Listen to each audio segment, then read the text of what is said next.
Hola a todos y bienvenidos al primer vídeo de este canal. En él vamos a hablar de la formulación y nomenclatura de compuestos binarios. Recordemos que los compuestos binarios son aquellos en donde se combinan dos elementos de la tabla periódica. Antes de empezar a ver la formulación y nomenclatura de estos compuestos, vamos a repasar algunos conceptos básicos que nos van a venir muy bien para poder realizarlo de manera correcta. El primero de todos ellos es la electronegatividad.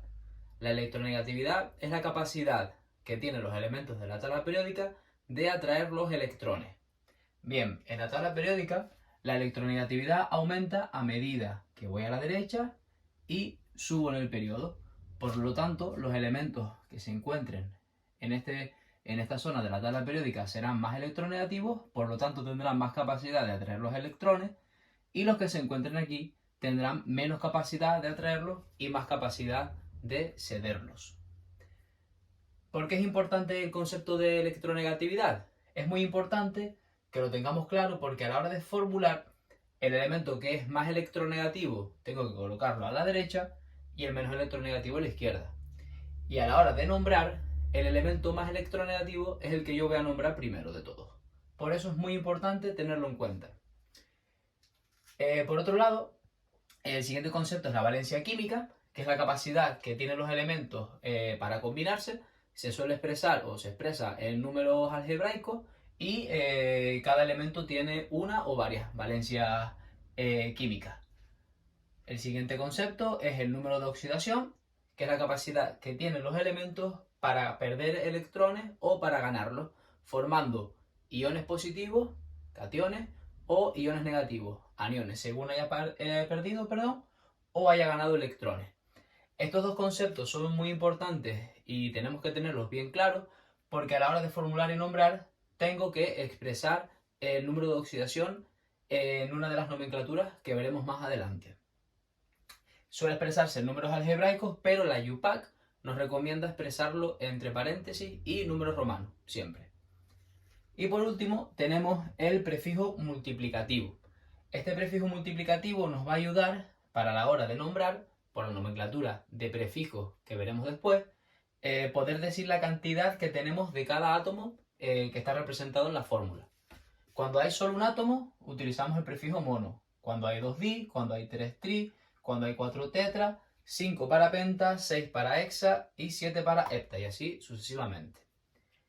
Bien, una vez aclarados estos conceptos, vamos a comenzar viendo la formulación y nomenclatura de los primeros compuestos, que son las sales binarias.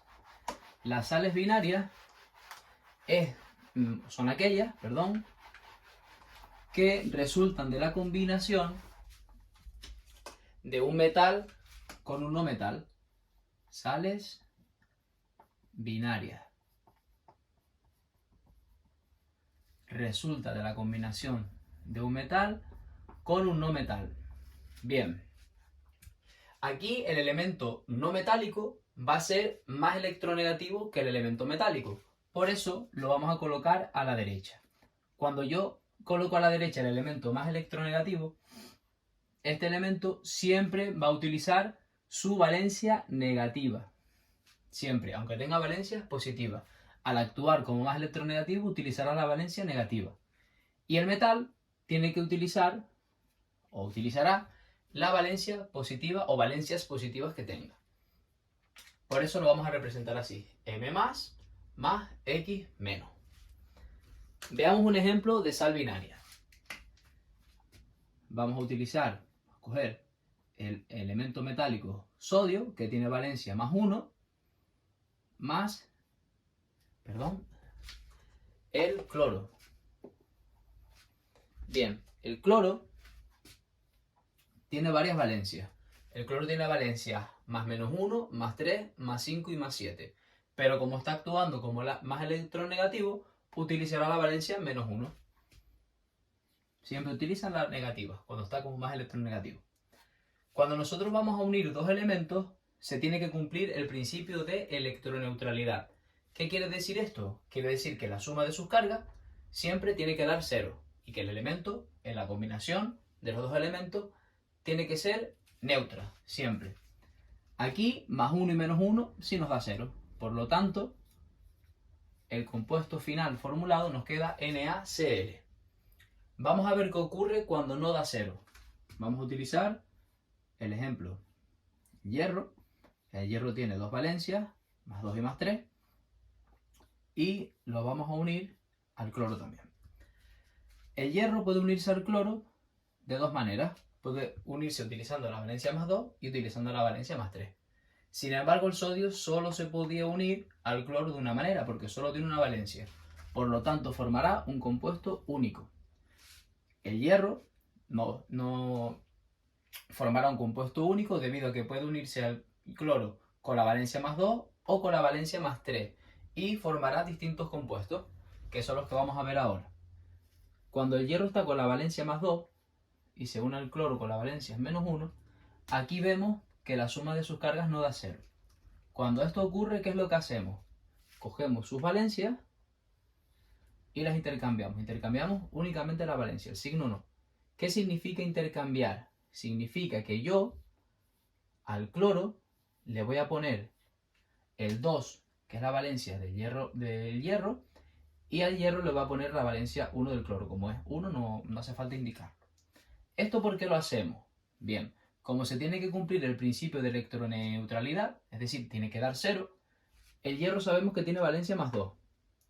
El cloro tiene menos 1, pero eso es un átomo de cloro. Si un átomo de cloro tiene menos una carga negativa, dos átomos de cloro tendrán menos 2 cargas. 2 por menos 1, menos 2. Por lo tanto, ahora sí me da 0, más 2 cargas, menos 2 cargas, 0. Y ahora el elemento ya está eléctricamente neutro. Con el hierro 3 ocurrirá exactamente igual. Si yo uno el hierro con su valencia más 3 al cloro con su valencia menos 1, vemos que no da 0. Cuando esto ocurre, intercambio las valencias y me queda este compuesto final. FeCl3 y aquí me queda FeCl2. Bien, bueno, pues esta es la manera de formular. Recordemos, elemento menos electronegativo a la izquierda, en este caso un metal con su valencia positiva. Elemento más electronegativo a la derecha, con su valencia negativa. Si no da 0, intercambio las valencias y me queda el compuesto final. Una vez vista la formulación, vamos a ver cómo se nombran estos tres compuestos de aquí. Bien, los tres compuestos que tenemos aquí se van a nombrar, las podemos nombrar de dos maneras distintas. El primero que teníamos era el NaCl, FeCl2 y FeCl3. Los podemos nombrar con la nomenclatura de prefijos y con la nomenclatura de números de oxidación. Estas son las dos maneras en las que los vamos a nombrar. Bien, aclarar una cosa antes de empezar a nombrar. Cuando el elemento, como vimos antes, metálico, solo tiene una valencia y se une al elemento no metálico de una única manera, debido a que solo tiene esa única valencia, en la nomenclatura de prefijos voy a omitir los prefijos multiplicativos. Sin embargo, cuando un elemento metálico tiene más de una valencia, sí utilizo los prefijos multiplicativos. ¿Cómo vamos a nombrar el primer elemento entonces? Bien, la manera de nombrarlo es, primero nombramos el elemento más electronegativo. Tenemos que coger su raíz, la raíz de cloro es clor, y añadirle la terminación uro. Luego decimos de y nombramos el metal, sodio. Aquí, en el hierro, vimos que sí tengo que utilizar los prefijos, entonces tengo que decir la cantidad que hay de cada uno. Nombramos igual, pero utilizando los prefijos di, clor, terminación uro, de hierro. Y aquí sería tricloruro de hierro. Cuando el metal es solo uno, no se le pone el mono. Ahora, la otra nomenclatura, la de números de oxidación. Aquí lo que hacemos es omitir los prefijos multiplicativos que hemos utilizado aquí, es decir, se nombra de la misma manera, pero omitiendo los prefijos. Y al final del nombre añadimos entre paréntesis y números romanos la valencia del elemento metálico. Cuando el elemento metálico solo tiene una valencia, no la ponemos, no hace falta indicarla. Entonces, en este caso, el nombre sería igual para el primer compuesto, cloruro de sodio. El siguiente, omito prefijos y me queda cloruro de hierro y pongo la valencia 2. Y aquí pongo cloruro de hierro y la valencia de hierro, que en este caso está con la 3. Bueno, hasta aquí por hoy, espero que lo hayan comprendido y nos vemos en el siguiente vídeo donde hablaremos de los óxidos.